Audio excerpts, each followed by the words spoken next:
Bonjour les amis, j'espère que vous allez bien. Je suis Pascal Treffingui, Lama Kunzang, et aujourd'hui nous allons aborder la question de la pédophilie. Et je vais répondre à la question d'une de mes étudiantes. Elle s'appelle Anne Gaillard, elle habite dans le sud de la France, elle est maître de Reiki, et psychothérapeute et maître de Reiki. Et donc elle m'a demandé de faire une vidéo expliquant comment identifier un profil pédocriminel. J'aimerais également dédier l'enseignement d'aujourd'hui à l'élévation de l'âme de Marielle Franco, qui s'est opposée au réseau de pédophilie à Rio de Janeiro et qui a été assassinée.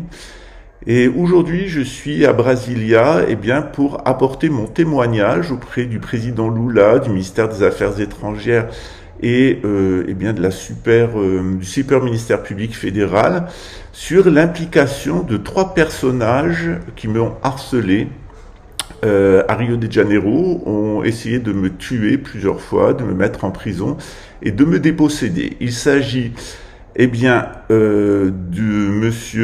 juge, du promoteur de justice Marcos Zac, qui est un pédophile et qui est impliqué dans l'assassinat de Marielle Franco, puisqu'il était à l'intérieur de la voiture. À l'époque, il était avocat. Il y a aussi un membre du parquet qui s'appelle Neto, et évidemment l'avocat Torsima. Ce sont 3 pédophiles qui sont liés au réseau pédophile, et lorsque Raymond Witowski a été en difficulté, il est entré en contact avec ces 3 personnages pour une cabale judiciaire. Donc maintenant c'est terminé. Tout ce petit monde va aller en prison dans le cadre de l'éclaircissement et de la procédure qui va conduire à l'arrestation des personnes impliquées dans l'assassinat de Marielle Franco. Ces personnes-là avaient aussi recruté Raymond Witowski pour commettre des attentats à la bombe dans 3 lieux du Brésil, à Brasilia, São Paulo et Rio de Janeiro, qui auraient été indûment imputés à des indigènes. Donc on va maintenant vers la fin des procédures qui me concernent. Les plus hautes autorités du Brésil et internationales, puisque y compris Luxembourg, m'a apporté son assistance dans ce dossier.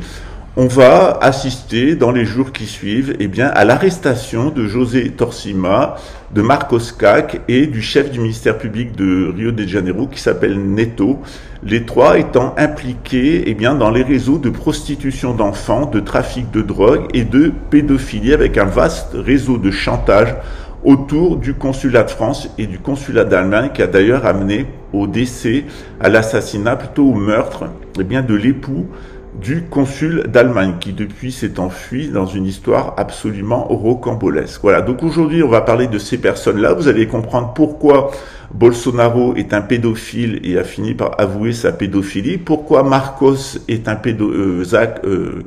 pourquoi Marcos Zac est un pédophile, et pourquoi il a préféré assassiner Marielle Franco pour protéger les réseaux de pédophilie. On parlera aussi de José Torsima, et puis du super procureur Neto, qui est impliqué jusqu'à la gueule dans ces réseaux pédophiles. C'est un groupe de pédophiles, un groupe de nazis au sein de l'État brésilien, de l'État de Rio de Janeiro. J'ai produit une vidéo sur la Colonia Dignidade. C'était une institution au Chili qui était devenue un véritable camp de concentration nazi où les personnes étaient séquestrées, torturées, violées, exécutées, exactement sur le même programme que celui de l'Allemagne nazie. Alors aujourd'hui, on va parler de la question comment reconnaître un pédophile, comment le démasquer et surtout comment protéger les enfants. Pourquoi est-ce qu'on s'intéresse à ce sujet? C'est tout simplement parce que nous recevons principalement des femmes, rarement des hommes, mais surtout des femmes qui ont été victimes d'abus pédocriminels à l'intérieur de leur famille ou dans leur entourage. Seulement 10% des enfants abusés sont abusés par des étrangers. Le pédophile isolé et rôdeur, ça n'existe pas. La pédophilie, c'est une affaire de réseau de corruption à l'intérieur de l'État, qui correspond à une certaine politique mise en place à une époque, notamment par François Mitterrand, puisque tout ça a été monté par les renseignements généraux, qui a animé les réseaux de pédophilie et le trafic de drogue. Voilà pourquoi la piste des réseaux est toujours démentie, c'est une réalité. Eh bien, on est très heureux d'avoir contribué au démantèlement de ce réseau à Rio de Janeiro. Et puis évidemment, toutes nos pensées vont vers la pratiquante bouddhiste et la personne très humaine et du Parti des travailleurs auquel j'appartiens, qui était Marielle Franco, que justice lui a rendue et que son âme puisse reposer en paix. Alors abordons la question du jour. Qu'est-ce qui a poussé Marcos, Raymond, José et bien d'autres à devenir des pédophiles et rentrer dans un réseau de pédophilie? Est-ce que c'est génétique? Est-ce que c'est comportemental? C'est ce qu'on va voir. On va voir qu'il y a une part comportementale, on va analyser le comportement et ensuite on va parler de la génétique des pédophiles, des pédocriminels exactement. À tout de suite.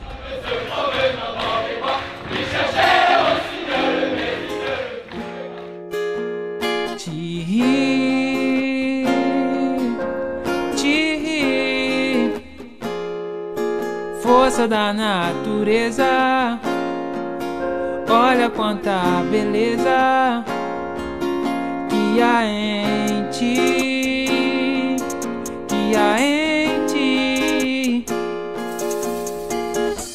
Força, fé, foco, visão, estratégia, esperança e determinação. Resistimos, resistindo, existindo. Ó nós aqui, tipo até o Timuí, mas nós não vamos sucumbir. Não ao marco temporal, PL 490. Grana é bom e vocês gostam, mas natureza lamenta. Um direito, um de esquerda, deixa os passarinhos sem asa. Nós continuamos aqui, dentro da mata, dentro de casa. Vidas indígenas importam, meu levante é pela terra. Nós estamos na batalha, queremos vencer a guerra. No Ante, Apuangue, no Ante, força, Apuangue, esperança,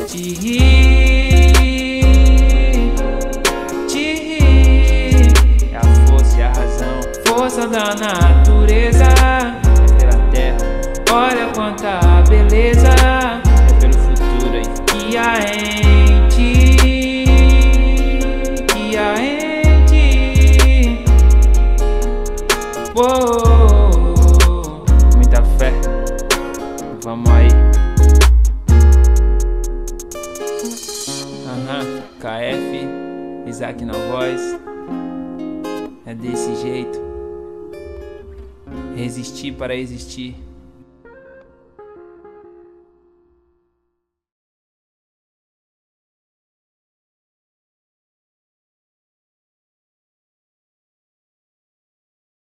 Tout d'abord, je tiens à remercier Maria da Penha, qui est une députée brésilienne et qui a fait passer une loi de protection pour les enfants, pour les femmes, pour les victimes d'abus sexuels et d'abus sexuels en général.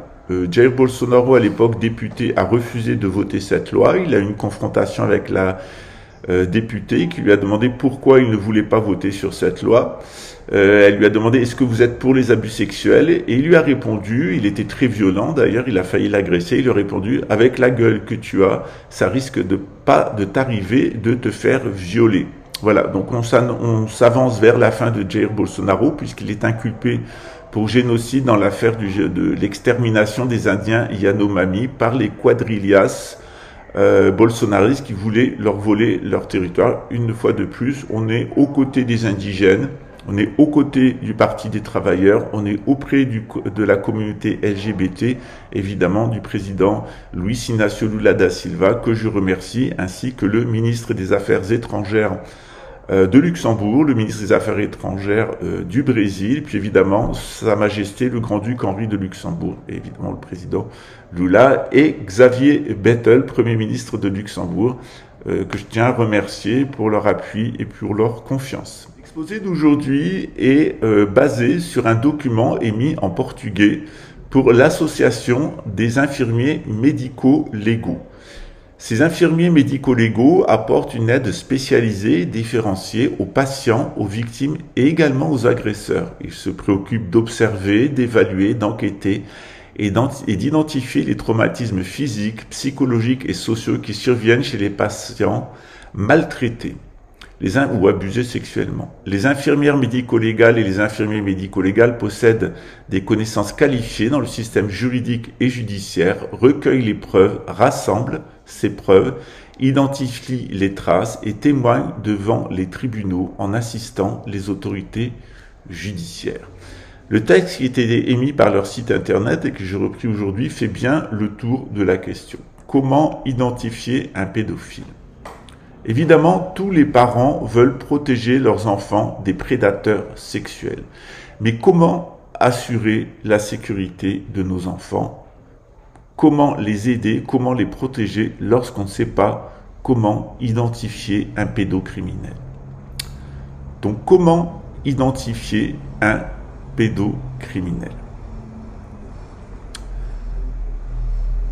Il est important de comprendre que la pédocriminalité est un danger. N'importe qui peut être un pédocriminel et il est donc très difficile d'en identifier un, d'autant que la plupart des pédocriminels gagnent initialement la confiance des enfants maltraités, soit dans leur entourage, soit par des postures d'autorité.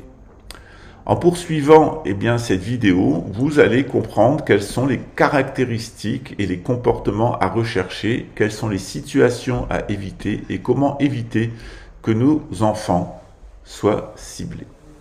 Tout d'abord, il faut comprendre que tout adulte peut être pédophile. Bien entendu, nous verrons qu'il y a une raison génétique et une raison culturelle. Il n'y a aucun trait physique, de profession ou de type de personnalité qui permettrait de définir un pédophile. Ils peuvent être de n'importe quel sexe, de n'importe quelle race, de n'importe quelle religion, de n'importe quelle profession, ou avoir n'importe quel passe-temps. En règle générale, un pédocriminel portera beaucoup son attention sur être charmant, attentionné, être une bonne personne, tout en ayant à côté des pensées et des activités prédatrices. Cela signifie que vous ne devez jamais écarter l'idée que quelqu'un pourrait être un pédophile, quelle que soit sa fonction sociale, quelle que soit son image dans la société. Connaître le profil d'un pédophile, c'est très important parce que on doit d'abord comprendre que les pédophiles sont autour de vos enfants. La plupart des pédophiles sont connus des enfants qu'ils abusent à 90%.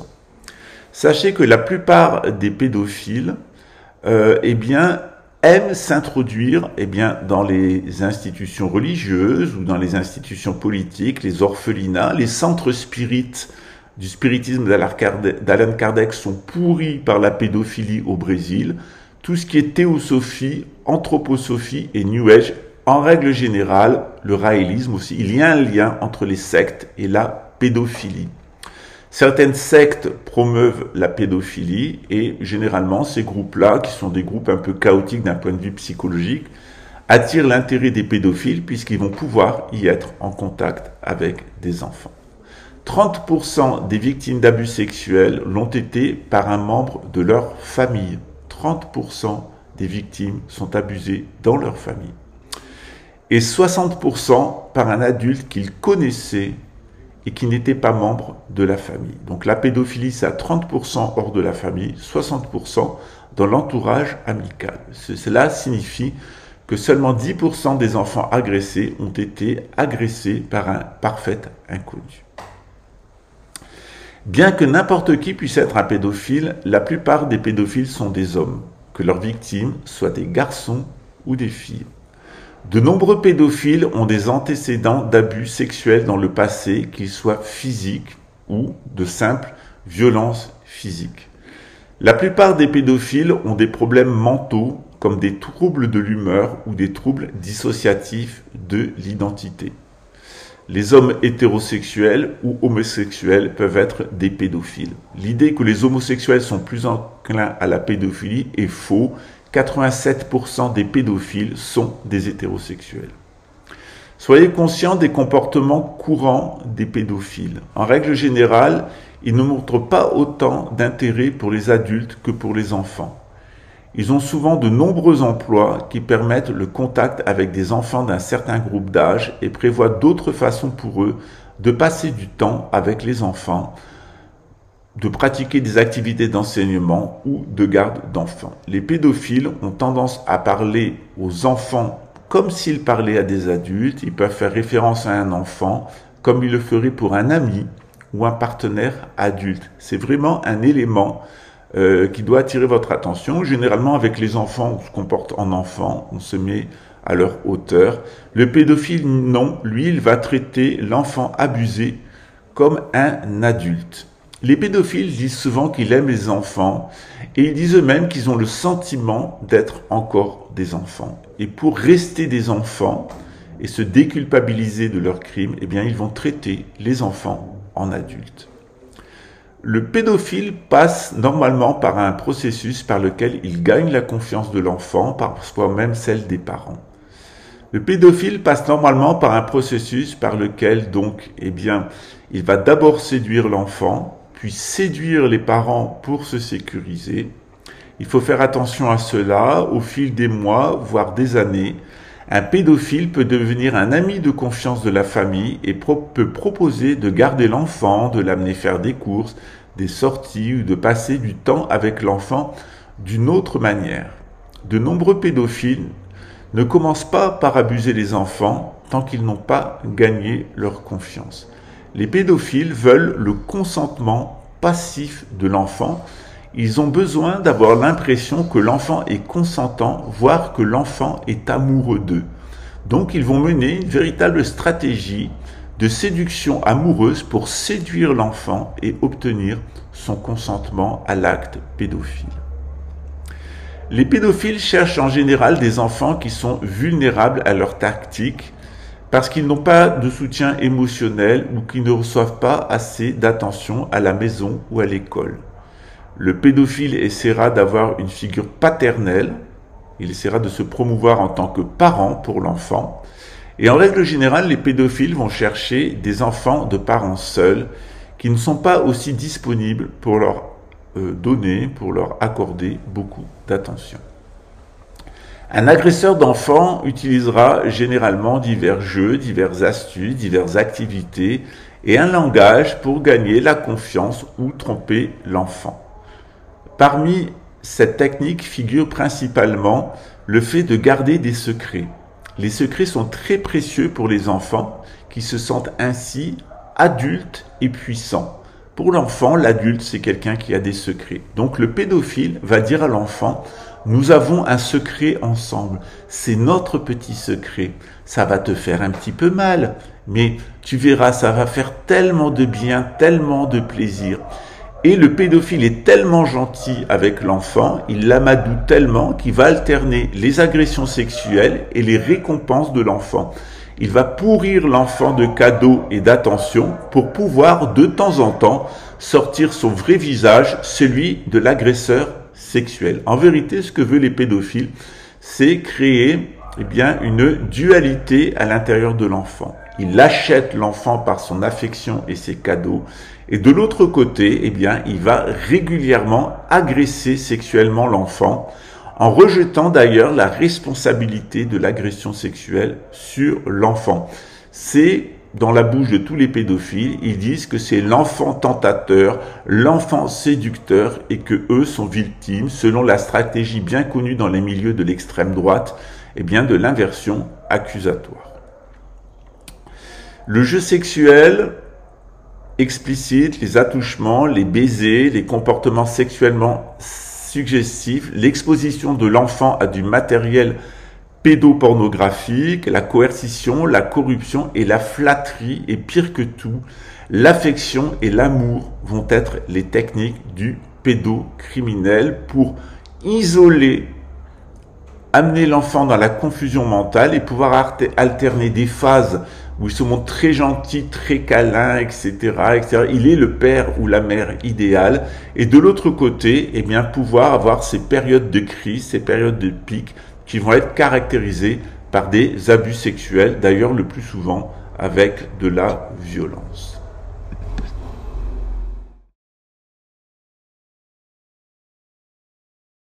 Le KGB utilisait l'homosexualité de diplomates ou de personnes qui étaient ciblées pour les faire chanter.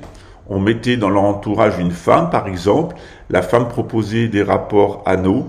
Et puis ensuite, eh bien, on s'arrangeait pour trouver un homosexuel complice et on allait piéger avec des sex tapes l'homosexuel en question pour ensuite le faire chanter. C'était du temps où l'homosexualité était un délit, notamment en France.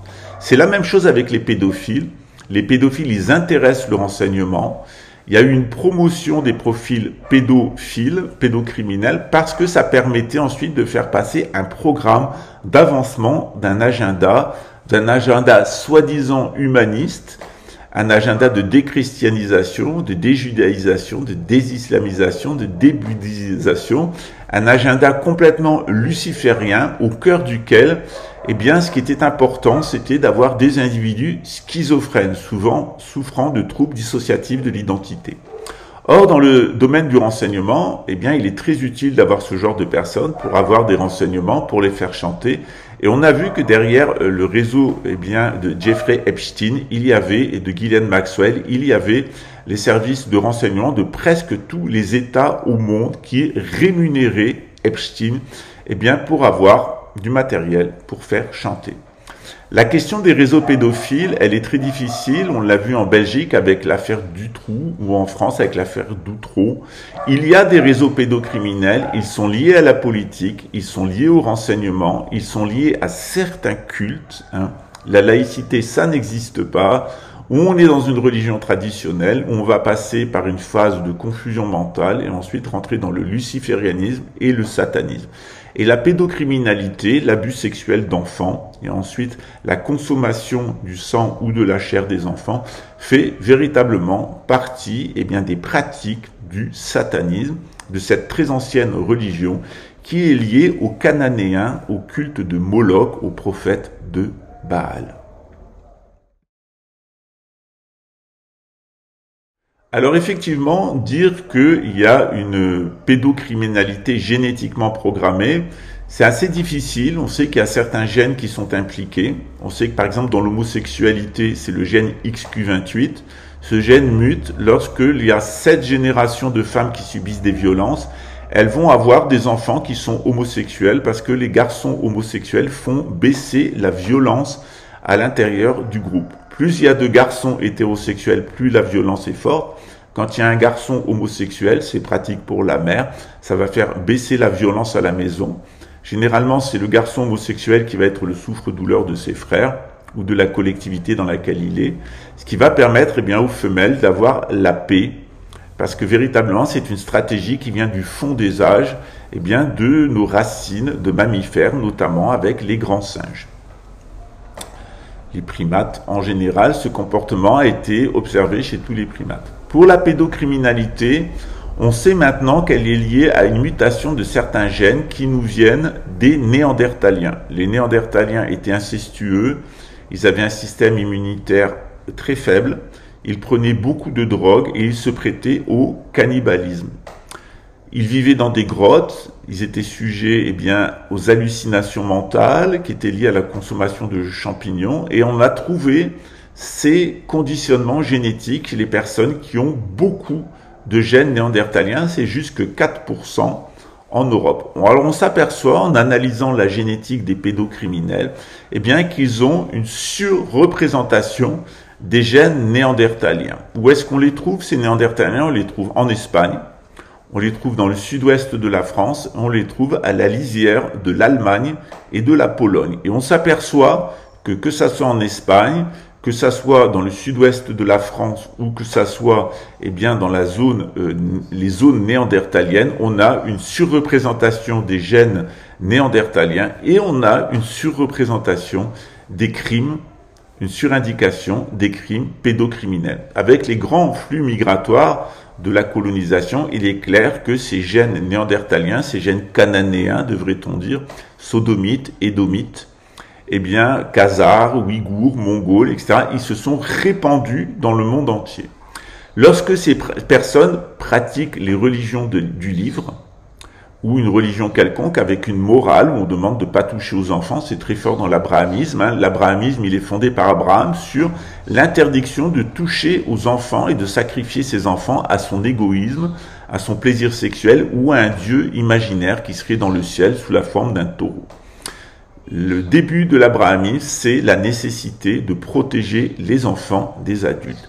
À chaque fois qu'on va trouver des peuples qui ont beaucoup de gènes néandertaliens, qui vont se déjudaïser, se déchristianiser et se désislamiser ou se débouddhéiser ou se déshindouiser, s'ils ont beaucoup de gènes néandertaliens et s'ils sont soumis à une pollution électromagnétique, eh bien, on a de fortes indications de pédophilie.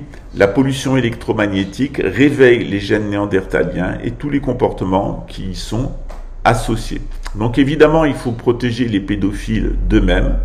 Et puis peut-être dans le futur, on trouvera des techniques de modification des gènes pour éliminer ces gènes-là, à défaut d'éliminer les comportements. Pour le moment, on peut seulement éliminer les comportements. À terme, il faudra sans doute éliminer ces gènes-là avec des moyens techniques. Mais il est vrai que, eh bien, c'est pas maintenant que ça se fera après l'échec de la gouvernance mondiale, parce que justement, la gouvernance mondiale est principalement animée par des gens qui ont des profils de pédocriminels, de cannibales et de toxicomanes, des personnes qui sont en état, eh bien, de dissociation cognitive, de troubles dissociatifs de l'identité. Voilà, j'espère vous avoir apporté un éclairage. Et puis, évidemment, pour nous, tout va bien. Tous les dossiers sont dans les mains des plus grandes autorités. On s'achemine vers l'arrestation, eh bien, de mon persécuteur, c'est-à-dire le promoteur de justice Marcos Zak et de l'avocat de Raymond Witowski dans le cadre du harcèlement et des dépossessions que nous avons subies. Et il est identifié, il l'était déjà depuis le 2019, puisque je l'avais identifié en 2019 et j'avais prévenu les autorités en 2020, que Marcos Zak était évidemment l'avocat, en tout cas la personne qui était dans la voiture dans laquelle les deux meurtriers de Marielle Franco, eh bien, avaient pris refuge avant de l'assassiner. Voilà, donc on s'oriente vers une chute de cet infâme personnage. Était venu son obsession quotidienne. Eh bien, il s'est attaqué au dharma. José Torsima m'a dit on va t'apprendre à respecter la loi. Eh bien, moi, je vais t'apprendre à respecter le dharma, espèce de pédophile, espèce d'escroc, espèce de menteur, espèce d'assassin, et espèce, je devrais dire, de pourriture, parce que José Torsima est une pourriture pédophile, c'est un escroc, c'est un assassin de la pire espèce, et il va tomber avec tout ce flot de boue et de purin, eh bien, qu'a laissé derrière lui l'ère Bolsonaro. On s'avance vers une inculpation, une peine de prison à vie pour Jair Bolsonaro, non seulement pour être impliqué dans l'assassinat de Marielle Franco, mais surtout pour le génocide pendant la période Covid, et puis évidemment pour le génocide de nos frères, les Indiens, Yanomami. Que justice soit faite, vincit omnia veritas. José Torsima voulait m'apprendre à respecter la loi. Eh bien moi, je vais lui apprendre à respecter la loi du Bouddha.